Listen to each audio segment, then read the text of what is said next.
Bienvenidas, bienvenidos a otra edición de otro ejercicio este es el número 5 sobre cálculos de punto burbuja. No obstante, no es llegar al punto burbuja, sino que es dar cuenta de cómo estimar la temperatura para iniciar el tanteo de un punto burbuja a una presión constante.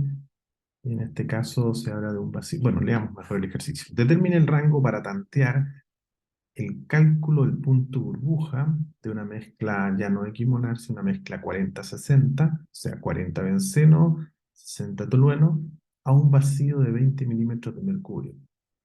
Eh, se, se- se- Se indica o se requiere que se estime la temperatura para iniciar el tanteo del punto burbuja.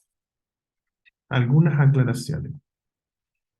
Punto burbuja, una condición distinta al punto rocío, claramente, y se está en la siguiente situación.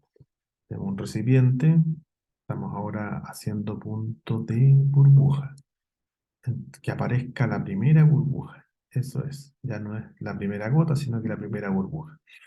Entonces se entiende que se está partiendo de una fase líquida, por lo tanto, lo conocido es la composición en el líquido. Y si uno hace las ecuaciones, plantea las ecuaciones al equilibrio, presión de vapor 1 por X1, igual a la presión por I1, y lo mismo hace para el otro par, presión de vapor 2, X2, igual a P por I2, debemos dejar disponible para poder utilizar esos datos de la composición en el líquido. Significa entonces que hay que utilizar esta restricción, que 1 más y 2 tienen que sumar 1. De la ecuación 1 y 2, pensando que esta es la 1 y esta es la 2, ecuación 1 y ecuación 2 son las que utilizo para poder resolver. Entonces tendría, despejando la ecuación 1, voy a tener presión de vapor 1 por X1, luego sumo la presión de vapor 2 por X2, y eso va a ser igual, cada una de estas va a estar dividida por P, entonces esas como están las dos, ambas divididas por P, las paso multiplicando. Nos queda que la presión de burbuja, punto burbuja, va a ser igual a la presión de vapor 1 por X1 más la presión de vapor 2 por X2. Esa vendría siendo la ecuación del cálculo del punto burbuja. Sin embargo, lo que nos interesa a nosotros es determinar la temperatura. O sea, la temperatura, ahí recuerden, por lo menos aquí aparece un signo menos. Entonces lo que voy a hacer es llevar, y voy a pasar al frente, voy a tener P partido por C más T. B partido por C más T, si está a la izquierda, perdón, a la derecha con signo menos, a la izquierda va a pasar con signo más. Entonces, el A lo voy a mantener aquí, lo voy a mantener a la derecha, y el logaritmo natural voy a pasar que está positivo, pasa negativo a la derecha. Ahí tenemos.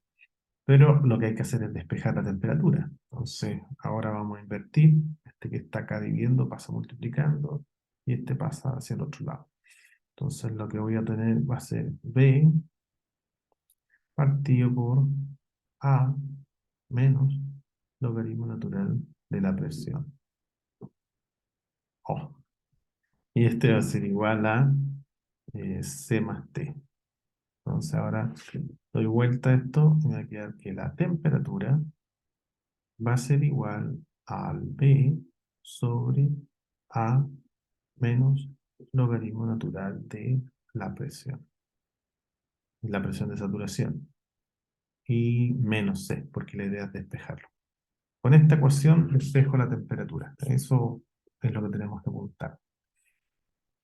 Por otro lado, se dice acá que es a presión de un vacío, y ahí hay que recordarse de otra ecuación. La presión absoluta va a ser igual a la presión manométrica, que es la que se lee en los relojes más la presión atmosférica. Recordando que la presión manométrica puede tomar valores negativos en el caso del vacío, y este es el caso. Entonces, si el vacío es de 20 milímetros de mercurio y que la presión atmosférica está en 760, entonces el 20 se lee como menos 20. Y 760 menos 20, eso nos da 740. Entonces, la presión con la que hay que tantear acá, o no tantear, sino que estimar la primera temperatura de saturación es con 740.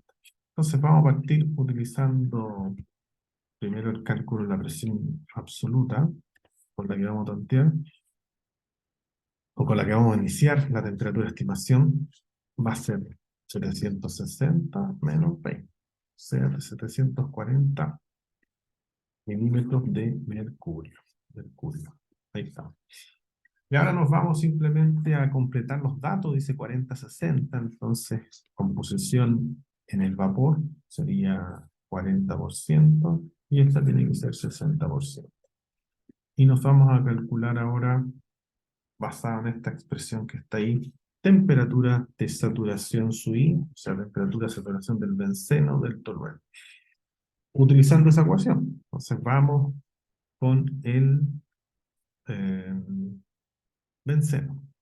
Benceno dice ahí letra B, todo esto dividido por A, menos, dice ahí, menos logaritmo natural de 740, ¿vale? Y ahí tenemos que cerrar el paréntesis y restarle la letra C. Eso es. Lo mismo hay que hacer acá. Entonces aquí tendríamos B, la ecuación no cambia, cambian los datos, dividido por, abre paréntesis, A, menos logaritmo natural de la presión, que es la misma, 740, y empiezo a cerrar paréntesis nuevamente, y restarle C, y restarle C. Y eso, ahí estamos. Los valores son similares, ¿ah? Entonces, la temperatura estimada, recuerden que es un promedio ponderado, y que va a estar dado por esta temperatura multiplicado por su composición, más esta temperatura multiplicado por su ponderación. O sea, la temperatura final sería, la temperatura aquí se encuentra en Celsius. ¿En Kelvin? Buen punto. Me parece que esta expresión, la temperatura estaba entregada en Celsius. Kelvin, perdón. Ahí estaría. Es un dato que lo leímos después, pero eso es. 370 Kelvin. Ahí tenemos entonces el fin de la eh, ecuación. Revisar primero, chequear efectivamente en Kelvin, correcto, en Kelvin. Ahí estamos. Nos estamos viendo entonces en otra oportunidad.